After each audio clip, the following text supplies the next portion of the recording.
Bienvenue dans le débat de France 24. La Biélorussie s'est-elle rendue coupable de piraterie d'État en déroutant un avion de ligne avec à son bord un opposant au pouvoir afin de l'appréhender? Le régime d'Alexandre Loukachenko confirme son caractère implacable.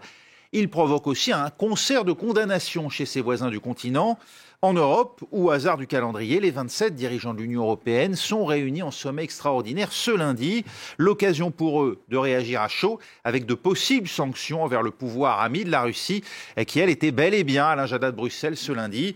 Biélorussie, retour au rideau de fer. On en débat avec, ici même, à mes côtés, l'ancien commandant de bord Jean Serra, expert aéronautique. Bonjour. Bonjour. Merci d'être avec nous, avec mon confrère également de la rédaction de France 24, spécialiste de politique internationale, Bruno Darroux. Bonjour. Bonjour Raphaël. Avec nous également le président de l'association France Soural, Dimitri de Kochko. Bonjour.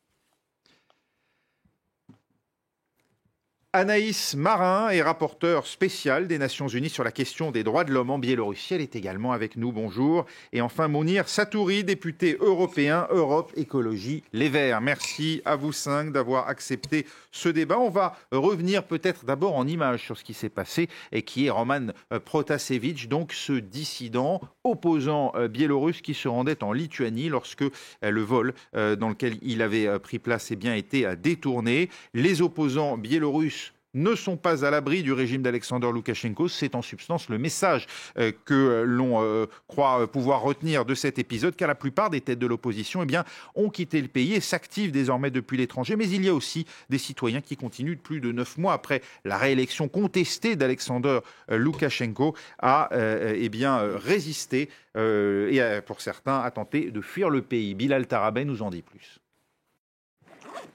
Il a 19 ans. Et pour seul bagage, une bouteille d'eau, une Bible et des cigarettes. Ce Biélorusse vient de traverser à pied, illégalement, la frontière avec la Lituanie. Облегчение колоссальное, потому что, я ушел от всего того ужаса, который происходил. Les gardes frontières lituaniens arrivent et le prennent en charge. Le pays a déjà accordé des centaines de visas humanitaires à des ressortissants biélorusses, qu'ils soient simples citoyens fuyant le régime ou opposants politiques. C'est en Lituanie que se rendait l'opposant Roman Protasevich avant le détournement de son avion dimanche. C'est aussi en Lituanie que se trouve Svetlana Tikhanovskaya, la chef de l'opposition biélorusse. La Lituanie, la Pologne et l'Ukraine sont les 3 principaux pays qui accueillent les opposants biélorusses. Le blogueur Stiapan Putsila, qui a reçu le prix Sakharov du Parlement européen pour la défense des droits humains, est en Pologne, d'où il dirige un média d'opposition appelé Nekta, dans lequel collaborait Roman Protasevich. Veronika Tsepkala, qui a fait campagne avec Svetlana Tikhanovskaya, elle serait en Ukraine. D'autres, comme l'ancien ministre passé à l'opposition, Pavel Latouchka, préfèrent ne pas révéler où ils vivent. L'été dernier, la réélection du président biélorusse Alexander Loukachenko, au pouvoir depuis 1994, a déclenché une vague de contestation sans précédent, réprimée dans la violence par le régime biélorusse. Des milliers de contestataires ont été arrêtés, plus de 400 d'entre eux sont en prison, condamnés à des peines de plusieurs années. Alors le ministère biélorusse de l'Intérieur a confirmé dans un premier temps sur Telegram l'interpellation de Roman Protasevich avant de supprimer ce message. Est-ce le signe, Anaïs Marin, que malgré les dénégations aujourd'hui de Minsk, cette affaire et ce détournement d'avion étaient prémédités ? Je suis peut-être pas la meilleure placée pour m'exprimer sur ce sujet. Je vous rappelle que j'interviens dans votre émission en tant que rapporteur spécial de l'ONU sur la question des droits de l'homme au Bélarus. En l'état actuel des informations, je ne pense pas qu'il soit opportun de m'exprimer sur la question d'un éventuel acte de piraterie. Je pense qu'il est important d'attendre les conclusions des enquêteurs. Donc pour vous, ce message n'indique rien a priori. En tout cas, vous ne souhaitez pas vous exprimer, Anaïs Marin. On retiendra cela, rapporteur spécial des Nations Unies sur la question des droits de l'homme en Biélorussie. Jean Serra, vous qui êtes un spécialiste de ces questions. Il a été, d'après les autorités biélorusses, en question donc dans cette déviation de sa trajectoire, une alerte à la bombe en provenance de l'équipage. Vous en savez plus sur ce qui s'est passé à bord de cet avion? On a à peu près tout entendu de la part des autorités biélorusses elles-mêmes. Alors, les informations que l'on a, qui sont bien sûr à prendre toujours avec un certain recul, c'est que le commandant de bord a été averti par les contrôleurs aériens au sol qu'il y avait une menace éventuelle d'une bombe à bord, avec donc déroutez-vous vers l'aéroport le plus proche qui s'appelle Minsk. À ce moment-là, il y aurait eu un avion, un MiG, qui s'est présenté pour diriger l'avion vers, lui faire comprendre qu'il devait être suivi pour l'emmener vers Minsk. Ça veut dire, pardonnez-moi, je vous interromps immédiatement, mais ça veut dire que contrairement à ce qu'affirme aujourd'hui l'armée de l'air du Bélarus, selon laquelle l'équipage du vol Ryanair a décidé seul et sans pression d'atterrir à Minsk, le simple fait qu'il ait pu être escorté par un MiG de l'armée de l'air biélorusse signale qu'il n'y a pas eu de volonté délibérée de l'équipage. Ou en tout cas, ça signale la présence d'une contrainte, d'après vous, exercée sur l'équipage? Pour moi, ce que nous savons à ce jour, il y a eu une contrainte. Laquelle? Vous êtes commandant de bord d'un avion. La première chose à laquelle vous pensez, bien sûr, c'est tous les passagers, l'équipage et éventuellement, bien sûr, le matériel, c'est-à-dire l'avion. Vous avez, par quelque moyen que ce soit, l'annonce d'un danger imminent avec une bombe à bord. Quel est votre rôle en tant que commandant de bord? C'est, par tous les moyens, quels qu'ils soient, se poser le plus rapidement possible pour essayer de pouvoir ramener, autant que faire se peut, tout le monde vivant au sol. Ils ont une alerte à la bombe par les contrôleurs aériens, ce qui veut donc dire qu'on lui a donné une info. Est-ce qu'il y avait une bombe à bord ou pas? L'enquête va nous le dire. Ce qui est très important sur ce point de la bombe, c'est qu'il y a la fameuse Convention de Chicago. La Convention de Chicago autorise les avions de ligne réguliers à survoler les différents États en respectant des règles qui sont différentes selon les États, mais ne peut en aucun cas, s'il n'y a pas d'atterrissage prévu dans l'État considéré, interférer avec le vol de l'avion. Derrière cette convention qui est stricte, on parle de l'article 4 de la Convention de Chicago, il y a la possibilité, s'il y a une menace, à l'État d'intervenir en disant « Attendez, il y a une menace à bord, nous avons été avertis d'une menace. Pour vous protéger, nous vous demandons de vous dérouter vers l'aéroport le plus proche. » Il y a la deuxième chose qui est, pour une raison X ou Y, de faire une interception de l'avion de manière militaire.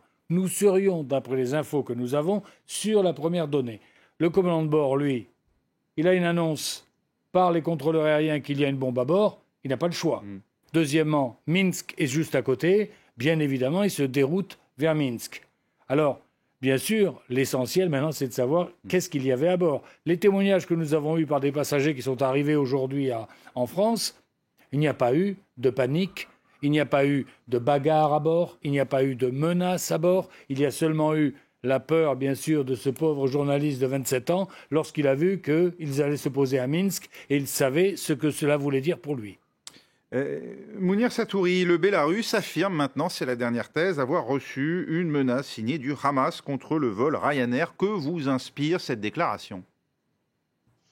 Écoutez, à ce stade, je n'ai pas d'éléments pour pouvoir m'exprimer sur cette annonce, mais ce qui s'est passé est extrêmement grave. Un détournement d'un avion entre deux États membres de l'Union européenne pour arrêter un opposant politique, c'est du terrorisme d'État, c'est de la piraterie d'État, et ceci ne peut pas rester impuni. C'est un viol de la souveraineté européenne et une atteinte à nos principes fondamentaux. L'opposant qui a été arrêté était sous la protection de l'Union européenne. Ce qui s'est passé est extrêmement grave. Vous avez vu comme moi que le Conseil de l'Europe a modifié son ordre du jour, s'est accaparé du dossier.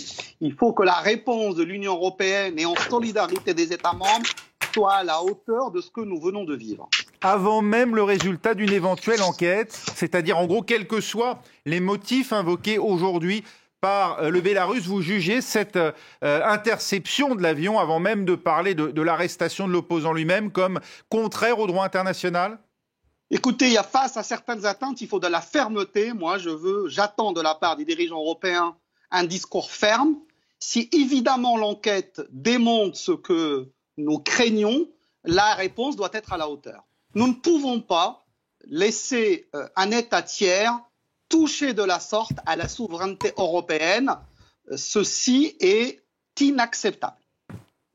Le président de Ryanair, Michael O'Leary, lui indique que contrairement aux affirmations des autorités biélorusses, c'est la sécurité aérienne de Minsk qui a bien contacté l'équipage sur une menace potentielle et qui a provoqué le déroutage du vol. Il soupçonne également la présence d'agents des services de sécurité bélarusses à bord du fameux vol et qui auraient été débarqués à la sortie de l'appareil à Minsk du dissident en question. Écoutez.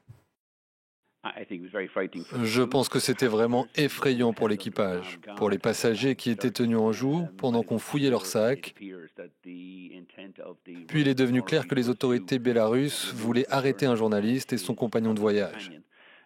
Et vous savez, nous pensons que des agents du KGB ont aussi été débarqués à l'aéroport. Dimitri de Koshko, vous comprenez ce qu'a tenté de faire le pouvoir bélarusse. Est-ce qu'il s'agit effectivement de l'arrestation d'un dissident par tous les moyens, en l'occurrence illégaux? Bonsoir. Alors d'abord, eux, ils disent pas que c'est illégal, puisqu'ils disent même qu'ils sont prêts, je parle des autorités biélorusses, puisqu'ils disent même qu'ils sont prêts à accueillir des experts pour leur présenter la lettre qu'ils auraient reçue du Hamas, menaçant de faire exploser l'avion parce qu'il y aurait dans cet avion des gens qui venaient d'un forum économique d'Athènes. Je ne sais pas si c'est vrai ou si c'est pas vrai. Bien sûr que ça ressemble plus à une opération de service secret. Maintenant, je crois qu'il faut quand même situer les choses dans tout un contexte que malheureusement on a un peu tendance à déséquilibrer ici. Ce n'est pas la première fois qu'il y a ce genre de détournement d'avion par un État. Et notamment, souvenez-vous, chez nous, on a quand même détourné en 2013 l'avion de Morales, le président bolivien, qui rentrait de Moscou en Bolivie, qui a été obligé de se poser à Vienne parce qu'on soupçonnait qu'il y avait Snowden à bord. N'oubliez pas aussi qu'en 2016, alors on en a peu parlé, mais c'était justement un avion biélorusse qui a été détourné par les Ukrainiens pour arrêter un politologue arménien qui se trouvait à bord. Il y a eu aussi un avion entre Moscou et Damas qui a été détourné par les Turcs. Donc, vous voyez, malheureusement, il y a des précédents. Ça n'excuse rien. C'est évidemment pas très sympathique, mais il n'empêche qu'il faut quand même le souligner. Deuxièmement, ça se produit tout de même dans un contexte où, il y a un mois, Loukachenko découvrait un coup d'État qui était monté contre lui. Vrai ou faux, en tout cas, on a eu des gens arrêtés, des films qui montraient leurs préparatifs, et d'autre part, ça intervient aussi à un moment où un Ukrainien un peu extrémiste a avoué, il s'appelle Semchenko, a avoué il y a à peu près une semaine, parce qu'il a été arrêté pour des brutalités contre le local d'une chaîne de télévision d'opposition, eh bien il a dit « Oui, mais c'est nous qui avons entraîné les Biélorusses qui ont manifesté à Minsk, et notamment on les a formés à intervenir contre la police, etc. etc. » et ce qui a été confirmé effectivement en Pologne. En Pologne, justement, mais il peut s'agir quand même d'éléments de propagande. Notamment, M. Potrasevich, comment? Non, il peut s'agir là d'éléments de propagande. Là, on cite quand même... Oui. C'est quand même une succession d'anecdotes. Potrasevich, donc, travaillait chez Necta. N'oubliez pas quand même que Necta, il l'expliquait lui-même, Potrasevich, j'ai entendu les interviews, c'était complètement financé par la Pologne, la Lituanie et l'aide américaine. Et c'était quand même pas, je veux dire, c'est un blogueur qui n'est quand même pas un perdreau de l'année en quelque sorte, puisqu'il a participé au Maïdan ukrainien, il a participé à la guerre dans le Donbass, et puis il expliquait lui-même donc que Necta était financé par les Polonais, et il expliquait dans Necta notamment comment saboter les voies de chemin de fer, d'où le fait que les Biélorusses l'accusaient de terrorisme. Et c'est sous ce prétexte-là qu'ils l'ont arrêté, bien évidemment, lorsqu'ils ont fait se poser l'avion. Bruno Darou, on va peut-être compléter quand même, parce qu'un certain nombre de pays européens, en l'occurrence la Pologne, la Lituanie, et d'ailleurs on le voit dans les réactions des républiques baltes aujourd'hui, ne cachent pas leur soutien et leur sympathie envers l'opposition biélorusse. Oui, bien sûr. Là, on est quand même dans une conflictualité idéologique de la part, en plus, de pays. Là, je parle des pays baltes et de la Pologne, qui ont été longtemps sous le joug de l'Union soviétique, qui en sont sortis et qui se sont très fortement rapprochés de l'Occident, à tel point qu'ils font partie de l'OTAN, ce qui est, vu de Moscou, absolument insupportable. Les tensions sont très fortes d'ailleurs ce soir entre la Biélorussie et la Lettonie, puisqu'il y a eu en gros expulsion d'ambassadeurs et de diplomates dans les deux sens. Donc oui, évidemment, ces pays ne cachent pas leur soutien à l'opposition, mais enfin, comme l'Union européenne n'a pas caché son soutien aux manifestations quand même massives contre l'élection du président Loukachenko l'été dernier, et les manifestations qui s'en sont suivies quand même. Là, effectivement, ce qui est quand même intéressant pour le moment, c'est qu'on va voir comment les Européens vont réagir, puisqu'en fait, on est face aux deux thèses. C'est-à-dire que soit l'explication avancée par le régime biélorusse pour le détournement de l'avion, la crainte d'une bombe, soit c'est crédible, et auquel cas, la piste de services secrets arrêtant un opposant Est-ce que ça explique qu'on sorte un homme d'un avion, qu'on le fasse atterrir peut-être? Là, au stade où on est, évidemment, ça paraît quand même, ça pose question clairement. Soit, effectivement, comme certains pays européens l'ont déjà dit, les explications avancées par Minsk ne sont pas crédibles, mais on peut quand même souligner que l'enquête n'a pas commencé, et il s'agit bien d'une opération montée notamment par les services secrets de Biélorussie, mais on n'en a pas encore la preuve, pour arrêter cet opposant blogueur qui était considéré quand même par le régime Loukachenko, ça vient d'être rappelé à l'instant, comme un des principaux opposants et coordinateurs des mouvements massifs de la société civile biélorusse l'été dernier. Anaïs Marin, les Nations Unies, l'agence onusienne de l'aviation civile annonce une réunion d'urgence, et puis il va y avoir une enquête aussi. Vous pensez qu'une telle enquête est possible, et elle peut prendre combien de temps ? Écoutez, je ne suis pas spécialiste des questions d'aviation mais vous connaissez bien la Biélorussie. Du terrorisme du type que vous évoquez. Ce qui est certain, c'est qu'on a quand même eu aussi des éléments... Enfin, on a des éléments de comparaison. Je veux dire, si on réfléchit à qu'est-ce que peut faire la communauté internationale, il n'y a qu'à se rappeler ce qui s'est passé avec le vol de la Malaysian Airlines. Qu'est-ce qui a suivi quand l'enquête, qui, comme vous le savez, a duré quand même des années, a déterminé les responsabilités des uns et des autres. Il n'y a pas eu de sanctions plus internationales, pas au niveau de l'ONU. Pour ma part, je rappelle, donc, j'exerce un mandat qui m'a été donné par le Conseil des droits de l'homme et qui se limite à faire le monitoring des violations des droits de l'homme qui ont cours au Bélarus. Et on va sont nombreuses. Et on va évoquer justement la situation. Que je pense. Tout à fait. On va évoquer la situation des droits de l'homme dans la deuxième partie. On reviendra sur ce que signifie l'arrestation d'un homme à bord d'un avion et plus généralement, bien sûr, le sort fait aujourd'hui aux opposants en Biélorussie. Avec vous dans un instant. Restez avec nous. Paris Direct et le débat reprennent dans moins de 2 minutes.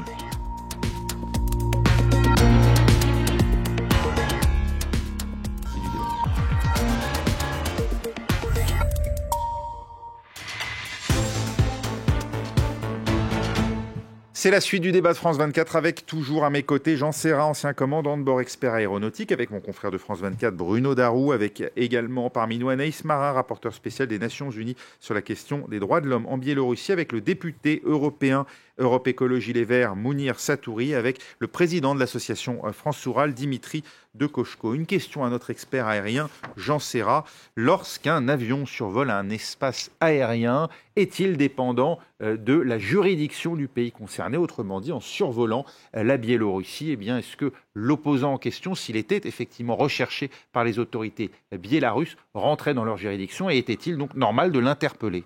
Alors c'est un des points très importants. Par exemple, lorsque vous devenez commandant de bord, c'est un des points sur lesquels il faut appuyer, à savoir que l'avion en tant qu'objet vole au-dessus d'un espace aérien d'un pays donné, il se doit, le commandant de bord, se doit de respecter les règles très particulières de cette zone de survol. Je prends toujours l'exemple de la Sibérie. On faisait des vols Paris-Tokyo en passant par la Sibérie. Dans le monde entier, on donne les altitudes en pieds. Au-dessus de la Sibérie, on donnait les altitudes en mètres. Donc, c'était à nous de nous adapter. Par contre, il y a la territorialité de l'avion. Et ça, c'est un point très important. Il y avait eu un cas qui s'était passé aux États-Unis justement là-dessus.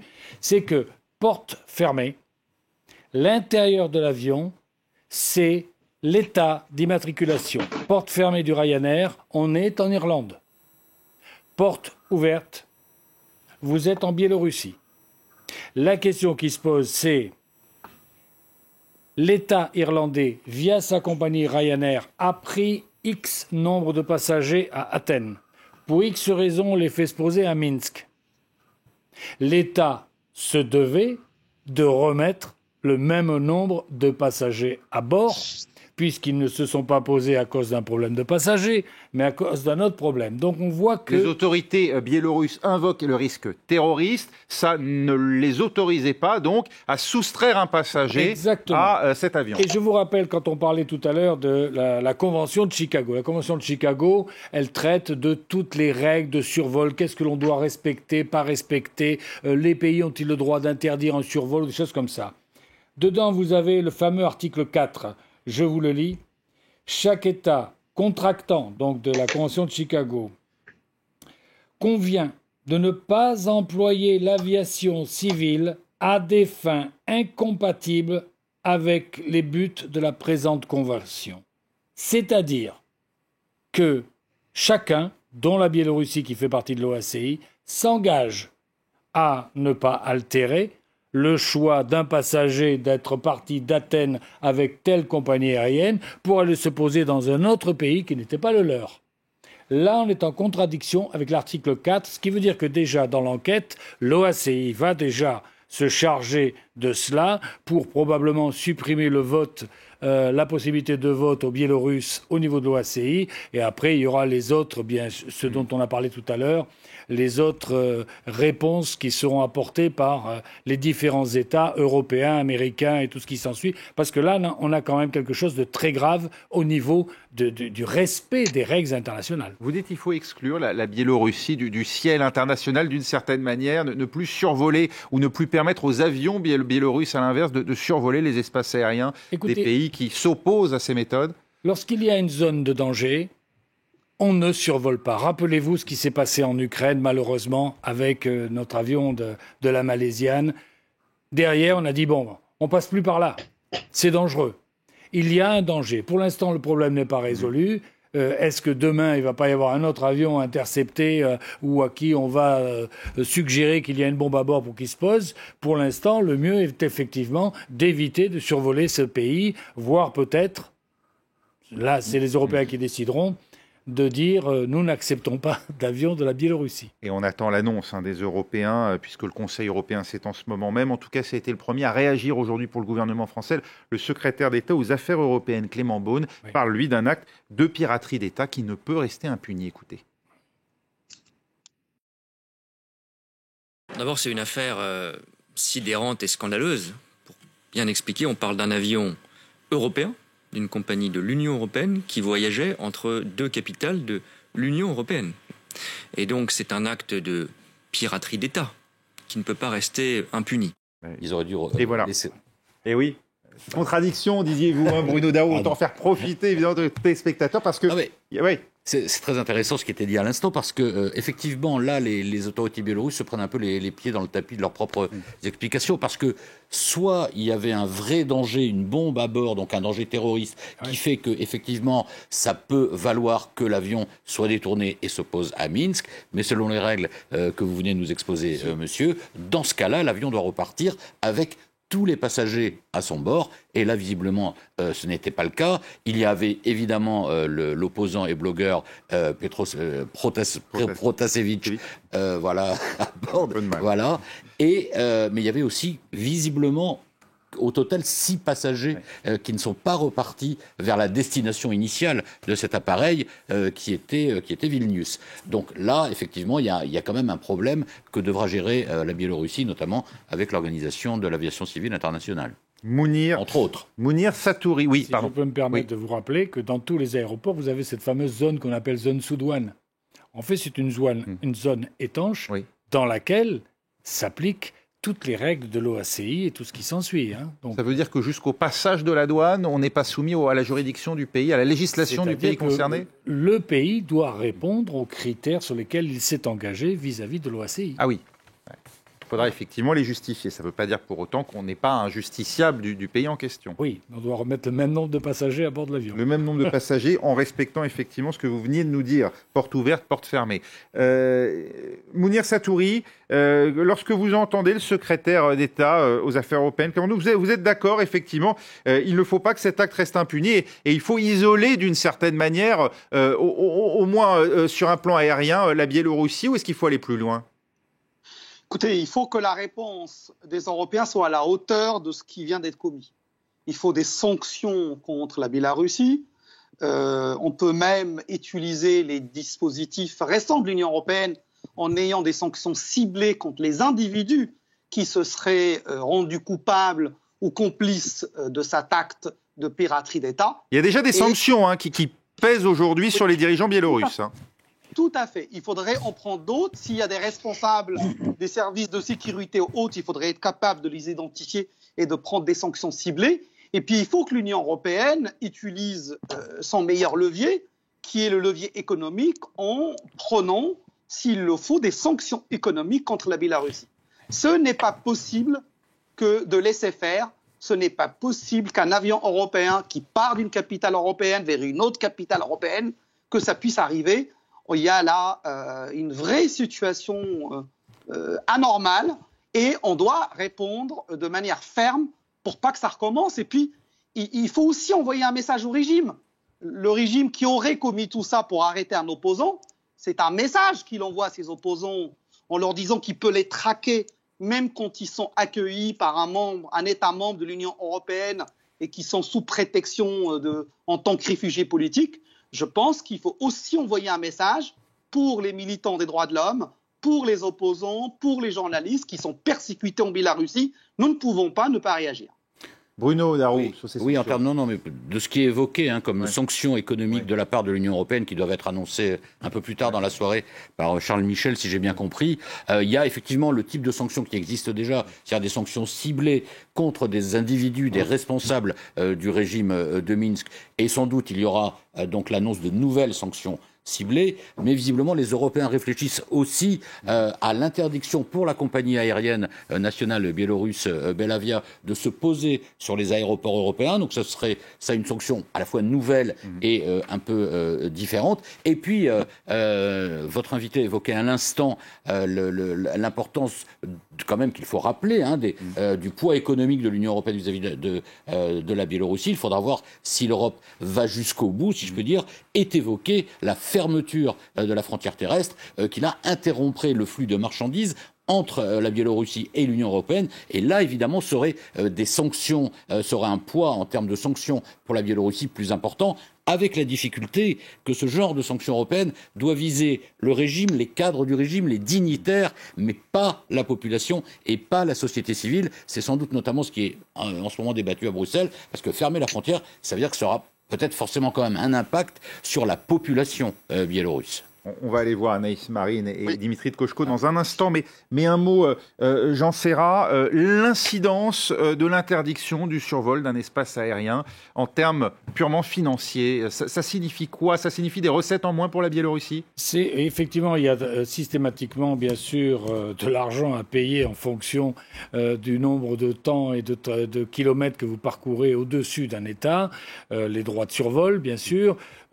Ça a également un impact, il ne faut pas l'oublier, sur les autres compagnies, c'est-à-dire si vous êtes obligé de contourner ce pays, ça veut dire que vous allez être obligé de rallonger votre distance, donc plus de consommation carburant, plus de temps en vol. Donc là-dedans, il faut savoir qu'une interdiction de survol, ça touche à la fois le pays concerné, oui, mais ça touche également tous les autres pays, toutes les compagnies aériennes qui vont être obligées d'éviter ce pays-là en question.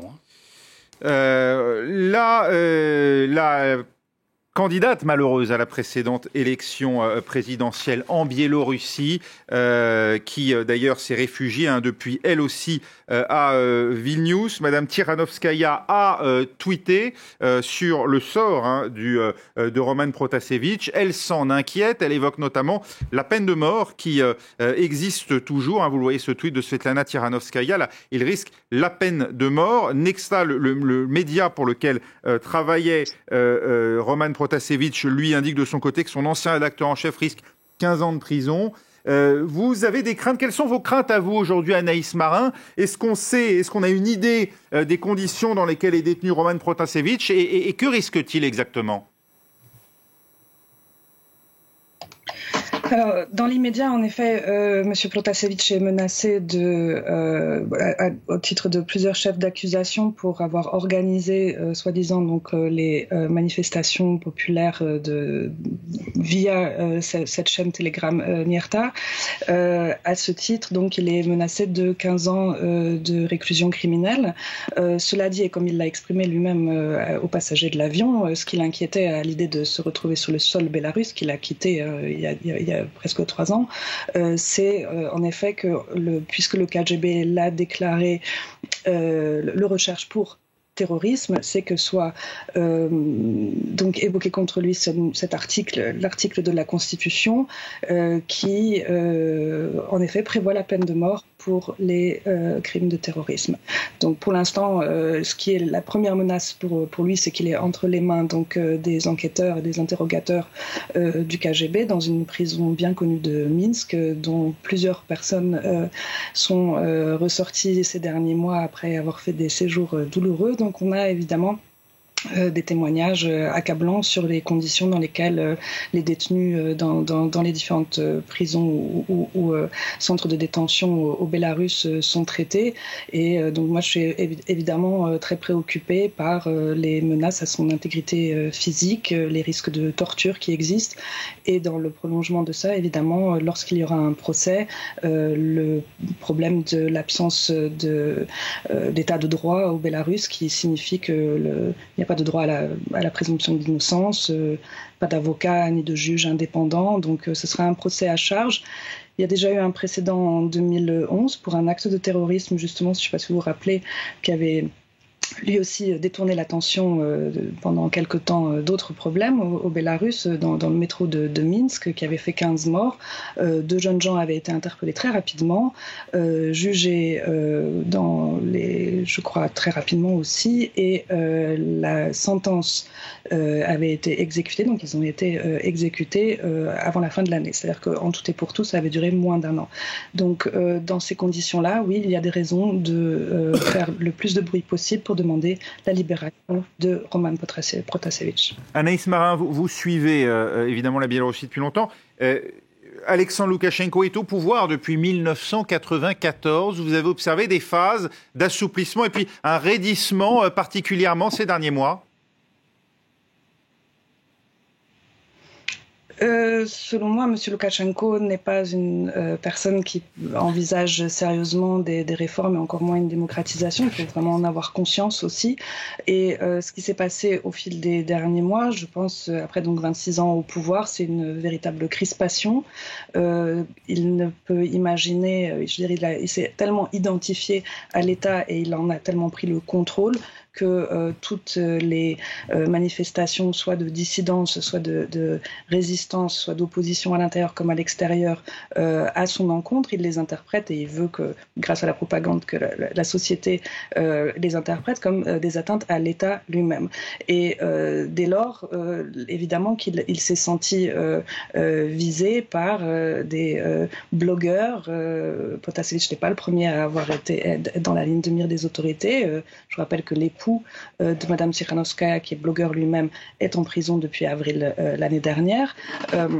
Parce qu'il a commis donc un crime de lèse-majesté de critiquer monsieur Loukachenko, qui ne supporte aucune critique et qui criminalise toute tentative d'exercer le droit à la liberté d'expression, la liberté d'opinion dans le pays. Vous craignez que l'arrestation d'un opposant en déroutant un avion puisse donner des idées à d'autres dirigeants ? Ils ont déjà eu ces idées-là. De nouveau, ce n'est pas une question à laquelle je suis en mesure de répondre. J'exerce dans le cadre d'un mandat qui est très strict et qui... malheureusement, les démocraties à l'échelle de l'ONU sont en minorité. Une dernière question, Anna Marin. En 2015, les puissances européennes, la France, l'Allemagne, avaient bénéficié d'une certaine manière de l'intermédiation biélorusse dans le dossier ukrainien. Avait-on eu tort à l'époque de se fier à Alexandre Loukachenko comme possible médiateur ? Alors, M. Loukachenko n'est pas quelqu'un en qui on peut avoir confiance, c'est évident. Cependant, le Bélarus, donc les diplomates bélarusses, avaient en effet imposé Minsk comme un lieu où les Russes et les Occidentaux pouvaient se réunir, et il avait en effet joué un rôle. C'était assez important à l'époque. Je ne sais pas dans quelle mesure il a été remercié pour cela sous la forme d'une levée des sanctions, qui n'était peut-être pas justifiée à l'époque puisqu'il n'y avait pas eu de progrès notable sur le plan des droits de l'homme, justement. En revanche, une réalité du Bélarus, c'est que compte tenu des réalités géopolitique, le pays a tout intérêt à essayer de préserver sa neutralité qui est inscrite dans la Constitution, qui n'est pas véritablement respectée en pratique, y compris parce que M. Loukachenko est engagé dans un rapport de rapprochement avec la Russie, puisque le soutien russe, économique, mais pas seulement, on le voit aujourd'hui, donc politique et diplomatique, lui permet de se maintenir au pouvoir.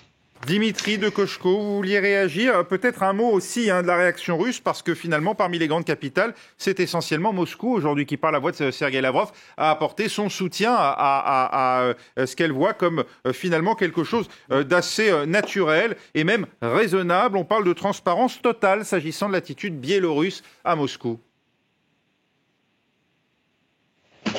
Alors d'abord, un élément d'information que M. Lavrov a justement apporté, c'est que déjà une deuxième personne qui était à bord de l'avion est une ressortissante russe, c'est la petite amie ou la compagne qui a